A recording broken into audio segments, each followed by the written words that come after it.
L'État du Sénégal, à travers le ministère de la Gouvernance locale, du Développement et de l'Aménagement du territoire, a mis en place le Programme national de gestion des déchets, PNGD. Le programme entre en parfaite cohérence avec la vision de son Excellence M. Macky Sall, président de la République du Sénégal, de construire un Sénégal émergent en se basant sur la nouvelle politique de décentralisation qui prône les territoires viables, compétitifs et porteurs de développement durable. La première phase du PNGD, exécutée par l'unité de coordination de la gestion des déchets solides UCG, a permis de mettre en œuvre le projet de gestion durable des déchets solides urbains, PGDSU. Ce projet, financé avec le soutien de la Banque islamique de développement BID à hauteur de 17 milliards 500 millions de francs CFA, vient renforcer la décision du chef de l'État de moderniser les cités religieuses. Elle est mise en œuvre au bénéfice des collectivités de la région de Dakar et des villes religieuses de Tivaouane, Touba et Kaolack. Le Sénégal a l'ambition d'avoir le meilleur système intégré de gestion des déchets qui, en tout cas, nous permet d'atteindre les deux objectifs que j'ai notés tantôt. Faire en sorte que notre environnement soit un environnement attractif de par la qualité de la gestion des déchets, mais aussi faire en sorte qu'il y ait un maillage exhaustif. Quand je dis maillage exhaustif, c'est qu'au-delà des 4 collectivités qui sont des collectivités pilotes, qu'on puisse après faire en sorte que toutes les collectivités locales du Sénégal puissent s'intégrer au projet. Ça va être un système national intégré de gestion des déchets avec la même technologie et qui permettra effectivement à notre pays d'être un pays de référence en la matière. Pour cela, il faut que le partenaire privilégié qui a cru au projet dès le début avec nous, la BID, soit avec nous du début à la fin.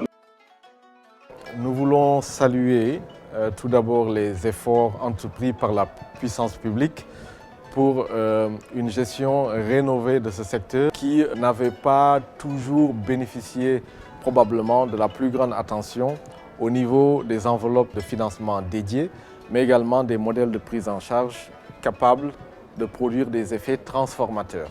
Ce projet est un projet transformateur et qui a des dimensions innovantes, comme je le disais antérieurement. C'est la première fois qu'un bailleur multilatéral s'engage avec le gouvernement et les acteurs municipaux pour la prise en charge de manière intégrale de ce secteur-là, de la précollecte des ordures ménagères à la porte des maisons jusqu'à la disposition finale avec des infrastructures appropriées qui respectent les normes environnementales. C'est une des meilleures agences d'exécution que nous avons aujourd'hui au Sénégal dans le secteur urbain. Je le disais, c'est une équipe qui est jeune, qui a un leadership dynamique et qui a un sens de l'anticipation important dans la prise en charge de ce projet-là et qui régulièrement est en concertation avec le bailleur de fonds qui est la BID, échange régulièrement sur les problématiques et sur les réglages à faire dans la mise en œuvre du projet. Et c'est ce partenariat-là solide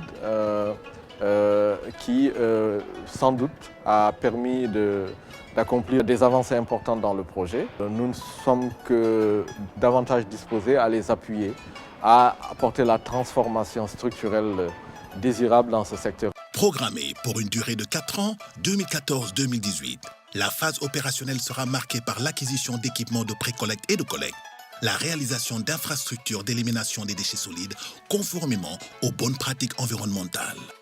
C'est ainsi qu'il a été retenu la création de 3 centres intégrés de valorisation des déchets, CIVD, 3 centres de regroupement et de commercialisation des déchets, CRC, et de 29 points de regroupement normalisé, PRN, dans les communes de Tivaouane, Touba, Kaolack et la région de Dakar. Des mesures sont en train d'être prises pour que quand même ce projet reste un projet qui va servir de levier pour le développement de ce secteur.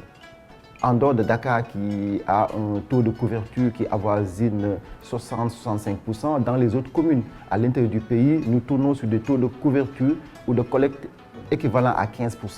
Donc ça veut dire que dans ces communes, il n'y a pas plus de 15% de Sénégalais qui ont accès aux services publics. Mais avec ce projet, ça va permettre quand même, dès sa mise en œuvre, de rehausser le taux de couverture à plus de 75%. Et progressivement, ça va devoir évoluer pour atteindre effectivement un accès universel aux services publics de propreté. Mais aussi dans sa conception, dans sa formulation, dans sa mise en œuvre, la question de l'économie des déchets est bien prise en charge. Parce que nous avons voulu quand même changer de paradigme. Au-delà des questions écologiques, environnementales, que ce projet soit un levier pour l'émergence des territoires. Et cette émergence va partir au-delà de la propreté qui est visée dans ce projet, va être quand même un levier important pour l'émergence de nos territoires. Mais au-delà de cela, ça va impulser une économie qui va permettre une création de richesses, mais aussi une création d'emplois.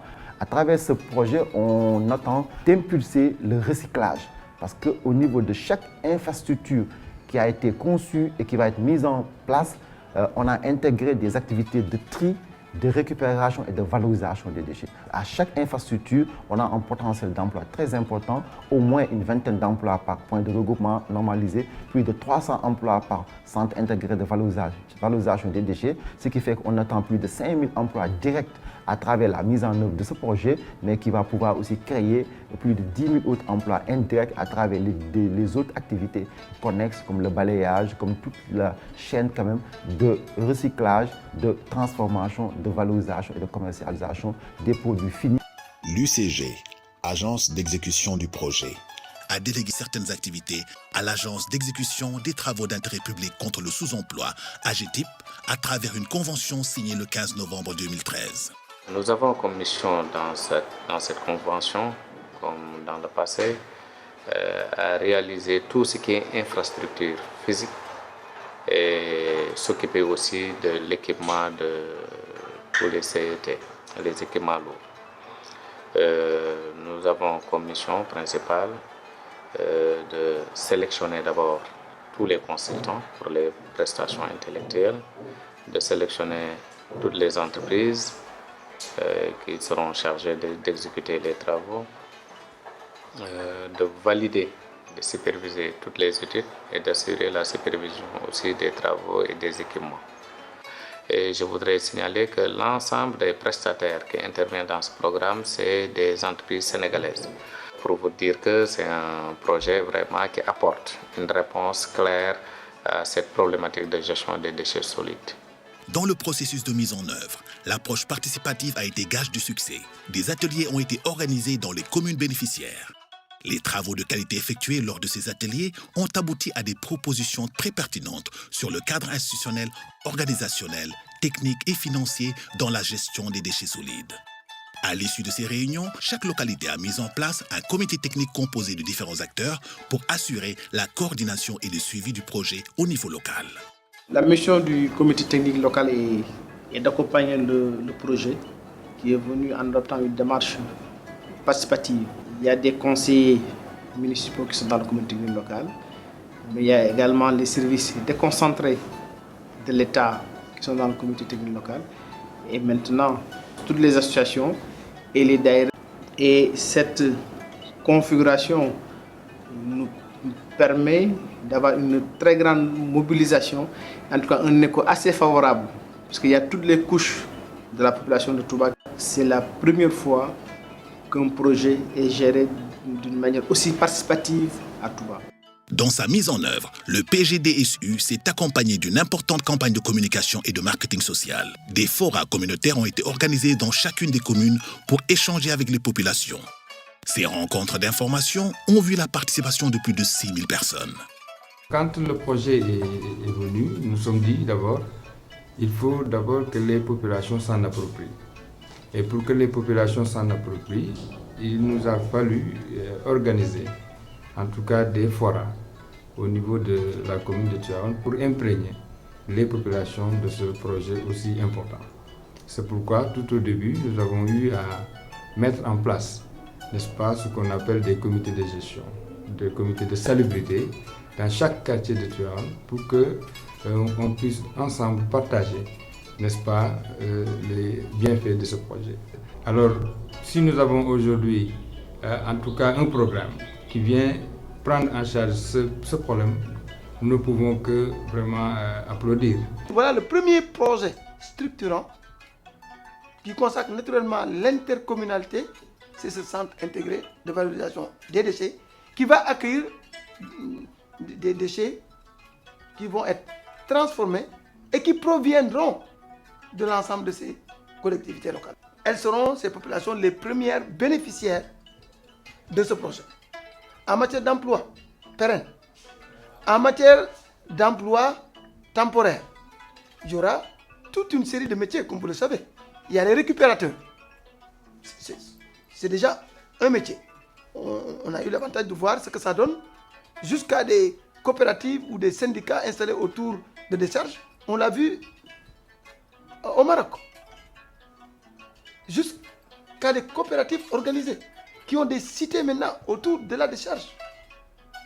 Donc, c'est pour dire que c'est toute une économie, les déchets.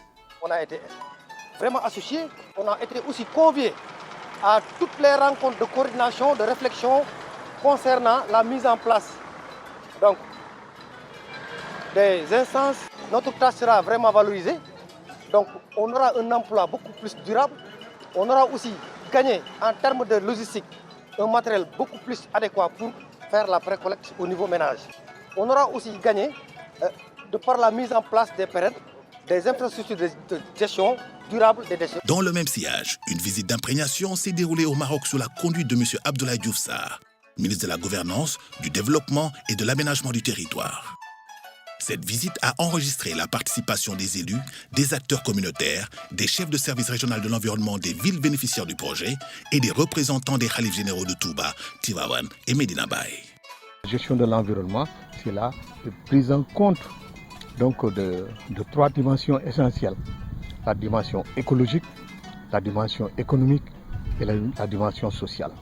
On est en phase véritablement avec ce qui se fait dans le sens du développement durable. Un autre temps fort du projet est marqué par la cérémonie officielle de lancement des travaux de construction des infrastructures qui s'est tenue à Touba sous la présidence effective de son Excellence M. Macky Sall, président de la République, son gouvernement, ainsi que le porte-parole du Khalif général des Mourides, Serigne Bass Abdou Khadre. La délégation a été accueillie par le porte-parole du Khalif de Serigne Fallou Mbacké, Serigne Abdou Fatah Mbacké, et sa délégation.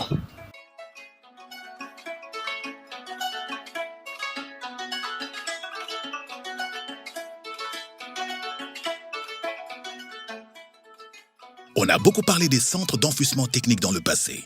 Aujourd'hui, l'État du Sénégal est à l'ère des centres intégrés de valorisation des déchets, CIVD. L'exploitation prochaine de ces infrastructures de nouvelle génération servira de rampe au développement de l'économie circulaire dans le pays.